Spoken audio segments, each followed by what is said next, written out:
पत्रकारों को हम सबकी ओर से प्रणाम और आप सबका स्वागत है। आज हमारे बीच में हरियाणा के बहुत ही क्रांतिकारी युवा नेता और जिन्होंने आज हरियाणा का शायद ही कोई ऐसा बड़ा इशू, ऐसा कोई बड़ा मुद्दा है जिसके ऊपर नवीन भाई की आवाज़ हम लोगों को नहीं सुनाई देती, और हरियाणा सरकार के सभी मुद्दों को बिल्कुल मजबूती से उठाने वाले और लोगों को इंसाफ दिलवाने वाले, न्याय दिलवाने वाले और उनके अधिकारों को दिलवाने वाले जो ऐसे हमारे नवीन भाई आज हमारे बीच में मौजूद हैं। मैं फरीदाबाद क्षेत्र के सभी सम्मानित व्यक्तियों की तरफ से भाई का स्वागत करता हूँ और मैं आगे की कार्रवाई के लिए कहूँगा कि नवीन भाई आगे इसको कंटिन्यू करें। धन्यवाद भाई जी। सबसे पहले आप सभी पत्रकार आप लोग आए, आप लोगों का बहुत बहुत धन्यवाद। और आज हमारे पुराने पत्रकार साथी बीडी कौशिक जी का देहांत मुझे अभी पता चला है कि उनका देहांत हुआ है, तो मैं उनके परिवार के प्रति संवेदना प्रकट करता हूँ। भगवान उनकी आत्मा को शांति दे, परिवार को दुख सहने की शक्ति दे। तो आज न्योता देने के लिए मैं फरीदाबाद आया हूँ और 23 अप्रैल रविवार को भगवान परशुराम जन्मोत्सव मनाया जा रहा है पहरावर रोहतक में। पूरे हरियाणा से दिल्ली, राजस्थान, यूपी, उत्तराखंड, जम्मू कश्मीर, अलग अलग इलाकों से लोग आएंगे और उसके मुख्य अतिथि होंगे दादा धूलीचंद, जिनकी वजह से लाखों बुजुर्गों की पेंशन जिनकी कट गई थी वो वापस बढ़ी, जिनके सड़क पे उतरने से, जिनकी बारात निकालने से बहुत से बुजुर्गों का, विकलांगों का, विधवाओं का भला हुआ, वो मुख्य अतिथि होंगे। और परावर की उस जमीन पे जो 2 सरकारों ने कब्जा करके रखी थी और पिछले साल 36 बिरादरी के लोगों ने फरसे के दम पे, इसी फरसे के दम के ऊपर वो जमीन सरकार के कब्जे से छुड़वाई थी। उसी जमीन पर अब भगवान परशुराम का भव्य मंदिर, मूर्ति निर्माण की नींव रखी जाएगी। जिस तरह अयोध्या में राम मंदिर, परशुराम मंदिर परावर में बनेगा, जैसे अयोध्या में राम मंदिर बन रहा है वैसे ही परावर में परशुराम मंदिर रोहतक में बनेगा। और 36 बिरादरी के भाईचारे के साथ मिलकर ये प्रोग्राम किया जा रहा है। सभी नेताओं, संगठनों, राजनीतिक पार्टियों सबको न्योता दे रखा है हमने, लेकिन मुख्य अतिथि दादा धूलीचंद 104 साल वाले। इसके अलावा शिकायत केंद्र कह सकते हैं, शिकायत पेटी कह सकते हैं, ढोल कह सकते हैं, वहां रखा जाएगा, क्योंकि भगवान परशुराम न्याय के देवता थे और उन्होंने हमेशा अत्याचार और अन्याय के खिलाफ हर्षा उठाया। तो वो वहां पर जिसकी जो भी शासन प्रशासन से जो भी समस्याएं हैं वो ढोल रखा जाएगा और उस ढोल से उसके बाद हम वो समस्याएं निकाल के उन समस्याओं के लिए लड़ें। क्योंकि कोई भी भगवान है तो वो यही कहते हैं, गरीबों की सेवा करो, लोगों की सेवा करो, इंसानों की सेवा करो, जिसकी जरूरत है उसके लिए जो भी कुछ हो सकता है। और फूलों की बारिश होगी हेलीकॉप्टर से, जितने भी वहाँ श्रद्धालु, प्रसादारी, 36 बिरादरी के लोग आएंगे, उनके ऊपर फूलों की बारिश होगी हेलीकॉप्टर से। इसके अलावा पूरे हरियाणा से, क्योंकि मैं आज ये मान लीजिए मेरा ये 18वां जिला है, अपने हरियाणा में जितने भी जिले हैं सारा में जाऊंगा। मैं बीच में बीमार हो गया था, हालांकि आज भी बीमार हूँ, लेकिन भगवान परशुराम भोलेनाथ की कृपा से न्योते दे रहे हैं। तो फरीदाबाद के सभी भाइयों बहनों का, सबका, मेरे भाइयों का, पत्रकार साथियों का भी सबका न्योता है। उस दिन बढ़ चढ़ गया, क्योंकि उससे पहले जब फरीदाबाद के, मैं पिछले बार की मैं बताऊं तो फरीदाबाद से हजारों लोग गए थे वहां पे, और एक भाईचारे की और ऐतिहासिक की मिसाल होगी। तो आप सब लोगों का भी मैं स्वागत करता हूँ। कोई आप लोगों का सवाल है तो मैं उसका जवाब देने के लिए तैयार। जब आपने ये प्रोग्राम घोषित किया उसके बाद सरकार ने भी कई कार्यक्रम आयोजित करने जा रही है 23 तारीख को। देखो इस बहाने सरकार को भगवान परशुराम याद आए।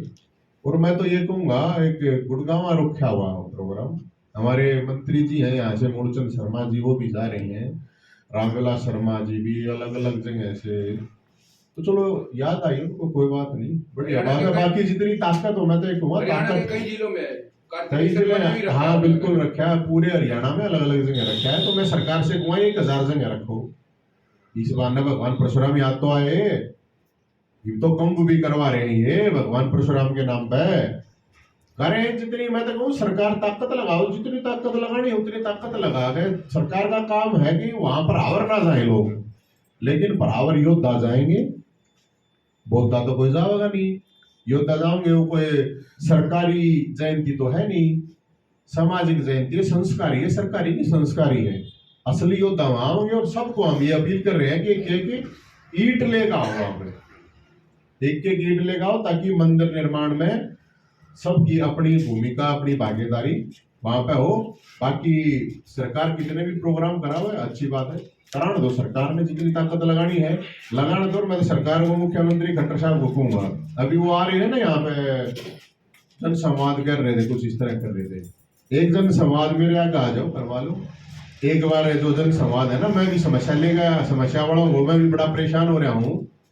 अब लोग अपनी समस्याएं लेकर आते हैं, मैं तो कोई एमपी एमएलए मंत्री अधिकारी तो कुछ हूं नहीं मैं तो ये जो मुख्यमंत्री साहब अपने लेकर घूमे हैं, अब मैं ऐसे ऐसे जन संवाद करूं, तो फरीदाबाद में कितनी समस्या है, एक बार ऊपर लगाओ ये उसके क्या स्क्रिप्टेड जन संवाद नहीं, सीधा जन संवाद करें तो पता चलेगा कि लोगों की कितनी समस्याएं हैं। जैन जी, सरकार का कहना है 2 गज की दूरी बहुत जरूरी है और 100 लोगों से ज्यादा भीड़ इकट्ठे है। कहीं सरकार कार्यक्रम पर रोक ना लगा दे जो है, उन्होंने पर रोक लगा दे, यो फरसा रहे भाई साहब, ऐसे कोई रोक रहा ना डरते ही मानना है। कि आप इतनी मेहनत कर सरकार रहे हैं, वो क्यों लगा देगी रोक, लगा के देख लो एक सरकार बार। कह दे कि फैल रहा है वो जो है। हाँ, सरकार की ऐसी तैसी अच्छी बात करो, सरकार के आदमी से सरकार है ना, लोगों से सरकार है भाई साहब। मुख्यमंत्री अपने जन संवाद करता है, लग रहा रे, उसमें नहीं दिखती 2 गज की दूरी, 3 गज की दूरी। नहीं, वो तो एक दिन कह रहे थे कि मास्क लगाना बहुत जरूरी है, लेकिन बिना वो मास्क खुद मन ने तो देखा नहीं है। बिना मास्क के कह रहे थे, जो मास्क नहीं लगाए नहीं, थे। वही बात है ना, वो खुद करे मास्क लगाना जरूरी, बताइए बुढ़ापे में मुंह दिखाता है ढके फाजा भाई। मुख्यमंत्री को खुद इम्प्लीमेंट करनी चाहिए ना, कोई चीज कर रही है अगर, हम तो जब मान नहीं है ना, जब मुख्यमंत्री खुद इम्प्लीमेंट करे तो अच्छा लगता है, तो हम भी करेंगे, और हम तो उनसे ज्यादा इम्प्लीमेंट करेंगे। आपको पूरे जो भी, हम ये थोड़ी चाहोगे कि भाई किसी तरह कोई, किसी को कोई समस्या हो, कोई बीमार हो, और कोरोना फिर से तो काट देंगे, क्यों टेंशन लो भाई साहब, आप फिर से तो कर देंगे साहब, कोई बात ना। ठीक है। जैन जी, आप एक हरियाणा का और एक भारत का एक ऐसा चेहरा है जो सरकार की नीतियों को, जो गलत नीतियां उसको आवाज उठाते रहते हैं, और ऐसा एक चेहरा आपके साथ बैठा है, पारस भारद्वाज। तो अक्सर आप जो है पारस भारद्वाज के साथ देखे जाते हैं, तो क्या हम समझे कि एक नया राजनीतिक दल बनने को तैयार है? राजनीतिक दल की क्या बात है, तो क्रांतिकारी दल है मेरे भाई। पारस भाई अपने लड़ाई लड़ते हैं, मेहनत करते हैं, इसलिए हमको इसमें कोई राजनीति उसकी बात है नहीं। इस तरह हर जगह होने चाहिए ना ऐसे लोग जो सिस्टम का लड़े हैं, सिस्टम से, सरकारों से लड़ने के लिए दम चाहिए होता है, दूम नहीं। दूम तो समझते हो ना, पूछ वाले नहीं लड़ सकते, दम चाहिए सरकार और सिस्टम से लड़ना। आप किसी एमपी से, एमएलए से, मंत्री से, सरकार से, सिस्टम से लड़ोगे तो आपको बहुत तरह के रिस्क लेने पड़ते हैं, बहुत तरह की समस्याएं आती हैं, और वो काम दम वाले कर सकते हैं, योद्धा कर सकते हैं, बौद्धों की बसी हुआ चीज नहीं है। और मैं तो ये कहिए लोगों को, मैं कह रहा हूँ कि आप लोगों को ऐसे लोगों का सपोर्ट करना चाहिए, नहीं तो कौन लड़ेगा, कोई ना लड़े। अब पारस भाई लड़ रहे हैं कि पूरी टीम लड़ाई लड़ रही है, तो सबको मैंने को सपोर्ट करनी चाहिए लोगों को। कोई आपके लिए लड़ रहा है, आपके बच्चों के भविष्य के लिए लड़ रहा है, अगर आप नहीं सपोर्ट करोगे वो टाल कर देगा लड़ने की, फिर कहां जाओगे। जैन जी, आप इस समय पार्टी में नहीं है, आम आदमी पार्टी में नहीं है, लेकिन एक समय मैंने देखा था कि जब आप केजरीवाल के यहाँ जाते थे तो गेट अपने आप खुल जाता था और अंदर तक एकदम खुली एंट्री थी जो है। तो अब उन्हें सीबीआई ने बुलाया है, क्या कहेंगे जो है? तो मैं की करूं भाई साहब, मैं पार्टी में है ही नहीं। हाँ, नहीं हो तो मैंने बता दिया जो है। तो मैं किसी पार्टी में हूं नहीं, और ना मुझे किसी पार्टियों से कोई मतलब है।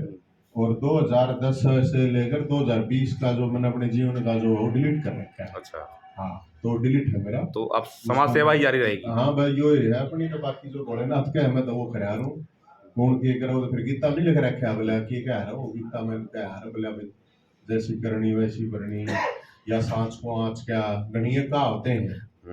उसमें कोई वो थोड़ी हो है। मैं भी दही जेल में गया था 9 दिन, तो चोरी चकारी कर थोड़ी गए थे, तो डरना कि भैया तो न्यायालय पे विश्वास करो। इस देश में तो यह है, या तो न्यायालय पे भी सवाल उठाना पड़ेगा या न्यायालय पे विश्वास करो।